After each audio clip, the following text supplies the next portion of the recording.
शांताकारं भुजंगशयनं पद्मनाभं सुरेशं विश्वाधारं गगनसदृशं मेघवर्णं शुभांगं लक्ष्मीकान्तं कमलनयनं योगिभिध्यानगम्यं वंदे विष्णुभवभयहरं सर्वलोकैकनाथं।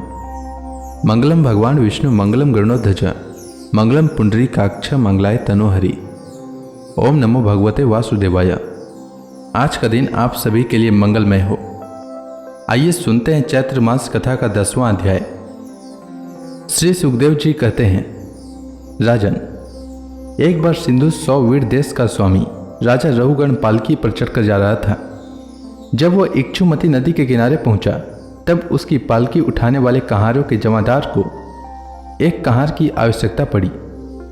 कहार की खोज करते समय देववश उसे एक ब्राह्मण देवता मिल गए।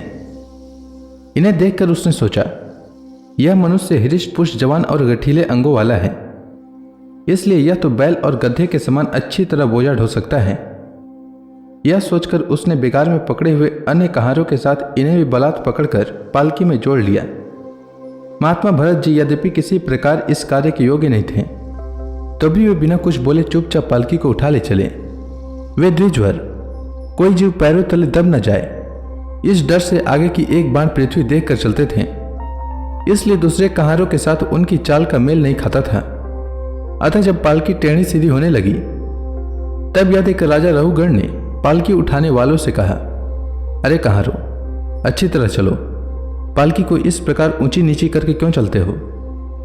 तब अपने स्वामी का यह आक्षेप युक्त वचन सुनकर कहारों को डर लगा कि कहीं राजा उन्हें दंड न दे, इसलिए उन्होंने राजा से इस प्रकार निवेदन किया, महाराज, यह हमारा प्रमाद नहीं है, हम आपकी नियम मर्यादा के अनुसार ठीक ठीक ही पालकी ले चल रहे हैं। यह एक नया कहार अभी अभी पालकी में लगाया गया है, तो भी यह जल्दी जल्दी नहीं चलता, हम लोग इसके साथ पालकी नहीं ले जा सकते।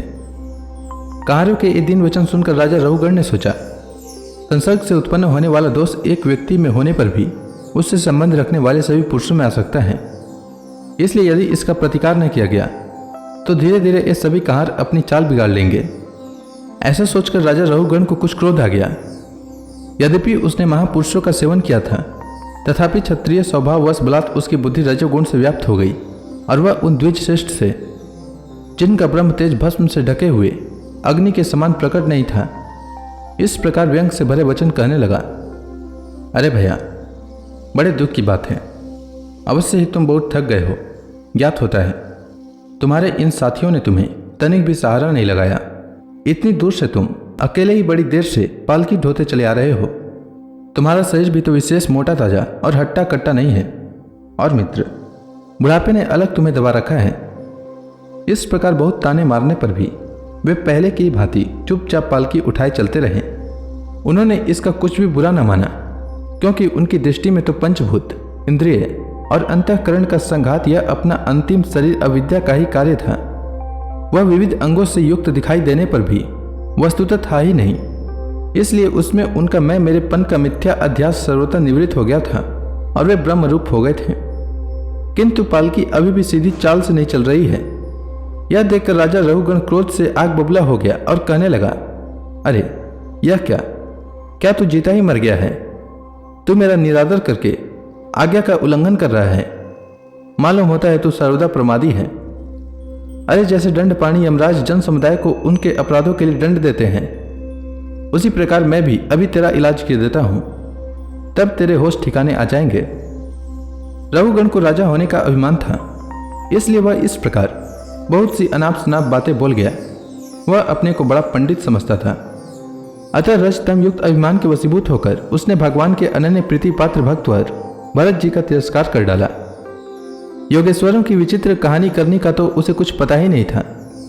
उसकी ऐसी कच्ची बुद्धि देखकर वे संपूर्ण प्राणियों के सुहृद एवं आत्मा ब्रह्मभूत ब्राह्मण देवता मुस्कुराए और बिना किसी प्रकार का अभिमान किए इस प्रकार कहने लगे।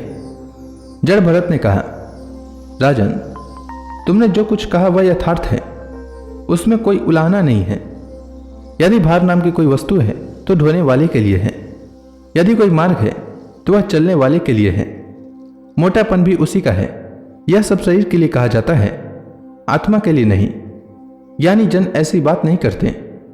स्थूलता, कृष्णता आदि व्याधि, भूख प्यास, भय, कलह, इच्छा, बुढ़ापा, निद्रा, प्रेम, क्रोध, अभिमान और शोक, ये सब धर्म देहाभिमान को लेकर उत्पन्न होने वाले जीव में रहते हैं।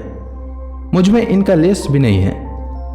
राजन, तुमने जो जीने मरने की बात कही, सो जितने भी विकारी पदार्थ हैं उन सभी में नियमित रूप से ये दोनों बातें देखी जाती हैं, क्योंकि वे सभी आदि अंत वाले हैं। यशस्वी नरेश, जहां स्वामी सेवक का भाव स्थिर हो वहीं आज्ञा पालन आदि का नियम भी लागू हो सकता है। तुम राजा हो, मैं प्रजा हूं। इस प्रकार की भेद बुद्धि के लिए मुझे व्यवहार के सिवा और कहीं तनिक भी अवकाश नहीं दिखाई देता। परमार्थ दृष्टि से देखा जाए तो किसे स्वामी कहें और किसे सेवक। फिर भी राजन, तुम्हें यदि स्वामित्व का अभिमान है तो कहो, मैं तुम्हारी क्या सेवा करूं। वीरवर, मैं मत उन्मत्त और जड़ के समान अपनी ही स्थिति में रहता हूं। मेरा इलाज करके तुम्हें क्या हाथ लगेगा। यदि मैं वास्तव में जड़ और प्रमादी ही हूं तो भी मुझे शिक्षा देना पिसे हुए को पीसने के समान व्यर्थ ही होगा। श्री सुखदेव जी कहते हैं, परीक्षित, मुनिवर जड़ भरत यथार्थ तत्व का उपदेश करते हुए इनका उत्तर देकर मौन हो गए। उनका देहात्म बुद्धि का हेतुभूत अज्ञान निवृत्त हो चुका था, इसलिए वे परम शांत हो गए थे। अतः इतना कहकर भोग द्वारा प्रारब्ध क्षय करने के लिए वे फिर पहले के ही समान उस पालकी को कंधे पर लेकर चलने लगे। सिंधु सौवीर नरेश रहुगण भी अपनी उत्तम श्रद्धा के कारण तत्व जिज्ञासा का पूरा अधिकारी था। जब उसने उन द्विज श्रेष्ठ के अनेकों योग ग्रंथों से समर्थित और हृदय की ग्रंथि का छेदन करने वाले ये वाक्य सुने, तब वह तत्काल पालकी से उतर पड़ा। उसका राजमत सर्वथा दूर हो गया और वह उनके चरणों में सिर रखकर अपना अपराध क्षमा कराते हुए इस प्रकार कहने लगा, देव, आपने द्विजों का चिन्ह यज्ञोपवीत धारण कर रखा है। बतलाइए, इस प्रकार प्रच्छन्न भाव से विचरने वाले आप कौन हैं? क्या आप दत्तात्रेय आदि अवधूतों में से कोई हैं?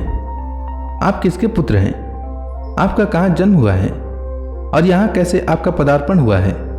यदि आप हमारा कल्याण करने पधारे हैं तो क्या आप साक्षात सत्व मूर्ति भगवान कपिल जी ही तो नहीं हैं?